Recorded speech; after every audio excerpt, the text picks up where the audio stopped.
Hello friends, welcome back to management mantra by doctor Barkha Gupta. तो देखिए, आज हम स्टार्ट कर रहे हैं इसका पार्ट 6। हम ऑलरेडी 5 इसके पार्ट्स कर चुके हैं। हमारे 40 क्वेश्चन अराउंड हो चुके हैं। तो अगर आप लोगों ने मिस किया हो तो ज़रूर देख लीजिए, आपको इस प्लेलिस्ट में भी इसका पूरा जो है वो मिल जाएगा। तो चलिए शुरू करते हैं कि आज का सेशन। और all the best guys. Part 6 है आपका। आज भी हम कुछ 10 क्वेश्चन देखने वाले हैं। ठीक है, तो इनको ध्यान से करिएगा। और जैसा मैं हमेशा से कहती हूँ कि पहले आप अपने क्वेश्चंस को पढ़कर, है ना, आंसर को खुद करिए, उसके बाद फिर आंसर जो है वो इसमें देखिए। ठीक है, तो चलिए शुरू करते हैं आज का सेशन। All the best. तो पहला क्वेश्चन है, इकोनॉमिक एक्सप्लोजर रिफर्स लाइक दो स्टेटमेंट्स आपको दिए गए हैं। Economic exposure refers to change in the value of firm caused by the unexpected change in exchange rate, and the second statement is transaction exposure refers to long term cash flow exposure. इन दोनों में से कौन सा statement सही है और कौन सा गलत है, ये आपको बताना है। तो अगर आपने इकोनॉमिक एक्सप्लोजर के बारे में पढ़ा हुआ है या एक्सचेंज रेट के बारे में पढ़ा हुआ है तो आप इस क्वेश्चन को आसानी से कर सकते हैं। The right answer is 2 guys. इसका सही आंसर जो है 2 है, that the both the statements are the incorrect. ठीक है, क्योंकि economic exposure refers to change in value of firms, है ना। ये कह रहा है कि इकोनॉमिक एक्सप्लोजर रिफर करता है change in value of firms caused by unexpected change in exchange rate.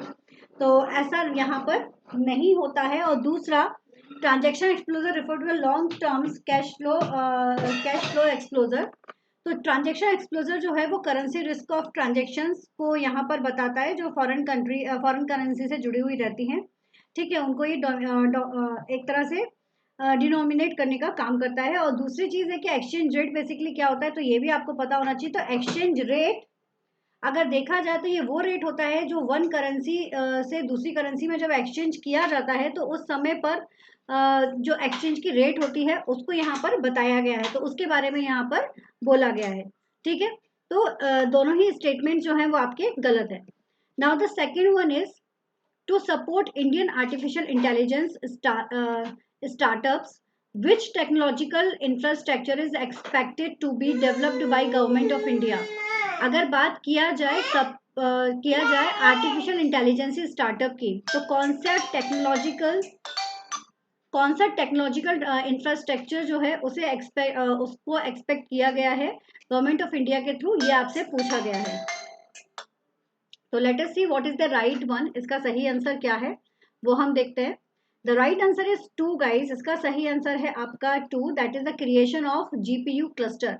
ठीक है, ये आपका क्या है, जीपीयू क्लस्टर। क्या कहेंगे इसे, जीपीयू क्लस्टर। अब ये क्या होता है, तो दिस इज बेसिकली जो ग्राफिकल प्रोसेसिंग यूनिट है उन्हीं के बारे में यहाँ पर बताया गया है, जो इंडियन आर्टिफिशियल इंटेलिजेंसी के स्टार्टअप्स को क्या कर रहा है, सपोर्ट कर रहा है। तो देखो यहाँ पर ना, इंडियन गवर्नमेंट ने कंसिडर किया है एक proposal to set up the cluster of 25,000 GPUs, यानी कि ग्राफिकल प्रोसेसिंग यूनिट्स को बताया है, जो कि पब्लिक प्राइवेट पार्टनरशिप्स के लिए लिया गया है ना। और ये जो है ये एसेसिबल्स होते हैं इंडियन कंपनीज की वर्किंग के लिए, किसके लिए, आर्टिफिशियल इंटेलिजेंसीज में। ठीक है, और या फिर other emerging technologies that require the high computing capacities, वो इसमें इंक्लूड होती हैं। ठीक है, तो यहाँ पर इस चीज को बताया गया है। तो ये जीपीयू जो क्लस्टर है वो यहाँ पर आपका बताया गया है। ओके, तो उसी के बारे में यहाँ पर आपको बोला गया है। तो this is about the technological infrastructure in expected to be developed by the government of India. ठीक है, तो creation of GPU cluster. Clear है। डिटेल भी आप लोगों को मैंने यहाँ पर मेंशन की हुई है, जिससे आप लोगों को दिक्कत ना आए, आप आराम से उसको कर सकते हैं। ओके, चलिए नेक्स्ट देखते हैं कि नेक्स्ट क्या होगा।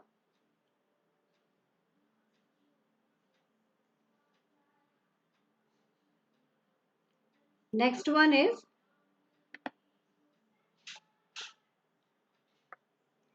after 10 years of deadlock, European Union is ready to negotiate with India in WTO on which issues related to food securities.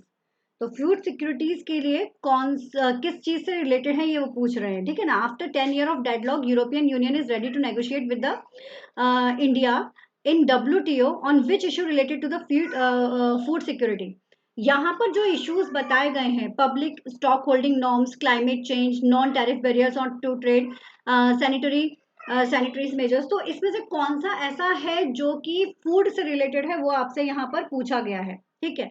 तो what is comes to the food, तो फूड से related जो है that is the first one, वो है आपका public stock holding norms. ये क्या होता है? पब्लिक स्टॉक होल्डिंग जो होता है एक टाइप का पॉलिसी इंस्ट्रूमेंट होता है that the government use to meet the food security of country.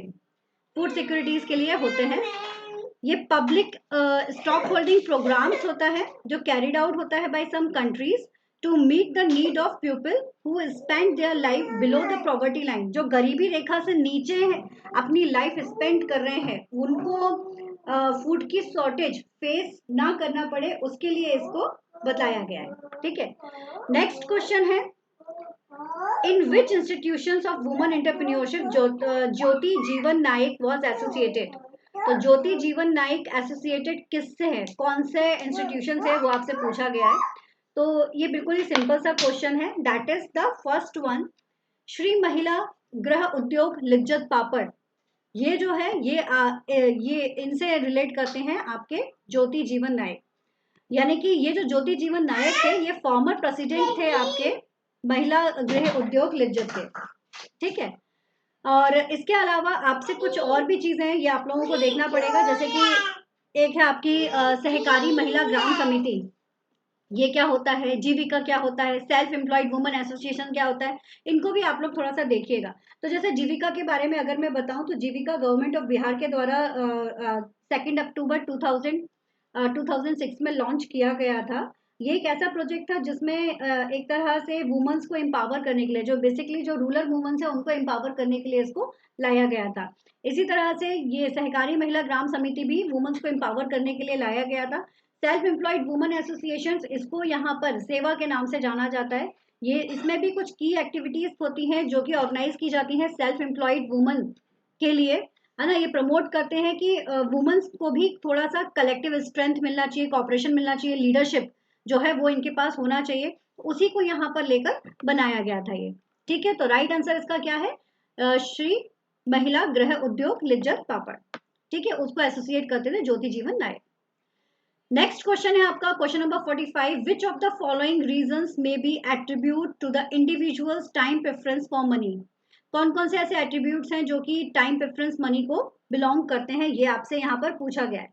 तो टाइम प्रेफरेंस मनी आपको समझ में ही आ रहा होगा कि हम कुछ मनी फ्यूचर के लिए रखते हैं, तो फ्यूचर के लिए अगर हम मनी रख रहे हैं तो वो क्यों रख रहे हैं, उसका क्या कारण है, वो आपसे यहाँ पर पूछा गया है, वो आपसे यहाँ पर पूछा गया। The right answer is 3। देखो जब रिस्क है अगर कहीं तो हम फ्यूचर के लिए थोड़ा सा मनी रखेंगे, ठीक है, तो हम रिस्क के केस में रखेंगे।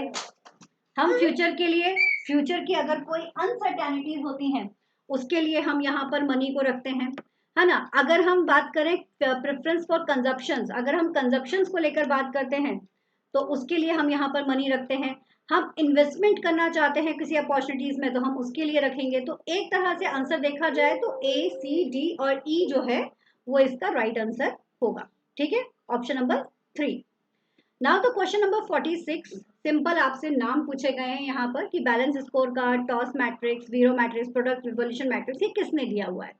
तो ये सिंपल आपसे क्वेश्चन पूछा गया है नाम, तो अगर आपको नाम पता है इनके तो वेल एंड गुड है, नहीं पता है तो जो नोटबुक हम हमेशा बनाते हैं ना शॉर्ट वाली, उसमें अपना इसको लिख लीजिए। So the right answer is 2, इसका जो सही आंसर है that is the 2। Balance score card given by the, तो सबको आई थिंक रटा ही होगा, this is Robert Kaplan and David Norton. ये अगर ये पता है ना तो देखो ए का जो थर्ड है वो एक ही में दिया है, आप आराम से इसका आंसर टिक कर सकते हैं। फिर आया आपका टॉस मैट्रिक्स, ये किसने दिया हुआ है, तो ये दिया है आपका वेट्रिच ने। Then product market evaluation matrix जो है ये किसने दिया है, ये CW हॉफर ने। एंड वीरो फ्रेमवर्क जो है ये किसने दिया हुआ है, it is given by the Jay Barney, ठीक है। तो इस तरह से यहाँ पर इसको बताया गया है, ओके। चलिए नेक्स्ट क्वेश्चन देखते हैं। Given below are the two statements, one is label and assertion and another one is reason। assertion कहता है failure of international market to connect the firms as collaborate with the entice a company to enter with wholly owned operations or wholly owned FDI। या ना सीधा सीधा है कि अगर किसी इंटरनेशनल मार्केट में अगर आप एंटर करते हैं है ना। फेल्यूर अगर हो रहा है इंटरनेशनल मार्केट में, जब आप वहां पर कैलिब्रेट कर रहे हो उस समय पर, तो वो बता रहे हैं कि कंपनी में एंटर करने पर या तो पूरी तरह से मार्केट के जितने भी ऑपरेशन है या पूरा जो एफडीआई है उसके साथ में आप जब तालमेल बिठाना चाह रहे हैं उस समय पर ये बात की जा रही है, ठीक है। तो failure of international market to connect the firms as calibrate with will entice a company to enter with wholly owned operation और होली ऑन्ड एफडीआई, है ना। तो रीजन कह रहे हैं ऐसा क्यों होता है, तो ऐसा इसलिए होता है the company perceive having operating advantage to overcome its liabilities of foreigners। ये इसका रीजन यहां पर बोला गया है। तो यहां पर जो इसका आंसर निकल कर आएगा that is the first one. तो इनका कहना है कि for the case of international market, है ना, इंटरनेशनल मार्केट के केस में ये बताया जा रहा है कि जो दोनों ही जो है आपके असर्शन और रीजन ये सही भी हैं और साथ ही साथ इसका करेक्ट एक्सप्लेनेशन भी यहाँ पर दिया गया है। आई नो कि इसका एक्सप्लेनेशन यहाँ पर अगर आप लोगों को नहीं समझ में आया हो तो मुझे कमेंट बॉक्स में बताना, मैं आप लोगों को इसको एक्सप्लेन अलग से कर दूंगी। ऑल्दो अगर आपने इंटरनेशनल बिजनेस पढ़ा हुआ है तो ये एक सिंपल है, आप आसानी से इसको कर सकते हैं। नेक्स्ट क्वेश्चन है आपका कि आपको यहाँ पर एक प्रोसेस दी है वर्किंग कैपिटल साइकिल की, working capital cycle of manufacturing. तो बस उसको आपको एक सीक्वेंस में बताना है ना, process of working capital cycle of manufacturing, इसको एक सीक्वेंस में आपको बताना है। सो the right answer is 4 guys. इसका सही आंसर है आपका 4। सबसे पहले आता है रॉ मटेरियल, फिर आता है आपका वर्क इन प्रोग्रेस, फिर आता है आपका फिनिश गुड, फिर आता है आपका debtors and the last one is cash.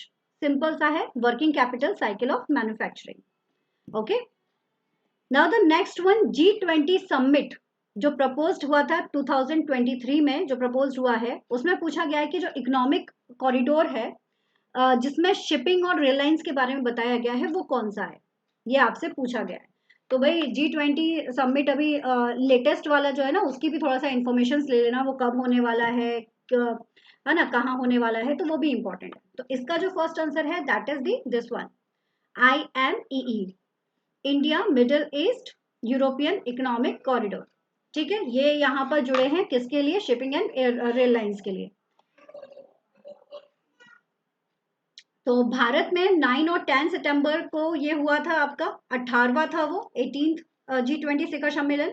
और अब जो होने वाला है वो ब्राजील के रियो डी जेनेरियो में होने वाला है, कौन सा वाला, 19 वाला। ओके, लास्ट क्वेश्चन हम देखते हैं, contingency table in statistics is one. जो कंटिजेंसी टेबल है स्टैटिस्टिक्स में वो क्या है, इन चारों में से आपको बताना है कि वो क्या है। अगेन पॉज करके आप पढ़िए और फिर आंसर्स को देखिएगा। The right one is first guys, ये क्या होती है, it consist the row and column that use to classify the data into two dimensions. ये डेटा को डायमेंशंस में क्लासिफाई करने के लिए रोज एंड कॉलम में यूज की जाती है। ठीक है, ये इसकी थोड़ी सी डिटेल है जिसको आप लोग देख सकते हैं और ये इसका एग्जाम्पल है। So this is all for today guys. Thank you so much. Keep study hard with smart. I know कि थोड़ा सा आज फास्ट रहा, बट आप तक क्वेश्चन पहुंचाना इंपॉर्टेंट था तो इसलिए मैंने यहाँ पर ये थोड़ा सा फास्ट मोड में करवाया है। तो thank you so much, keep study hard with smart. Next video भी जल्दी अपलोड करूंगी। All the best, take care.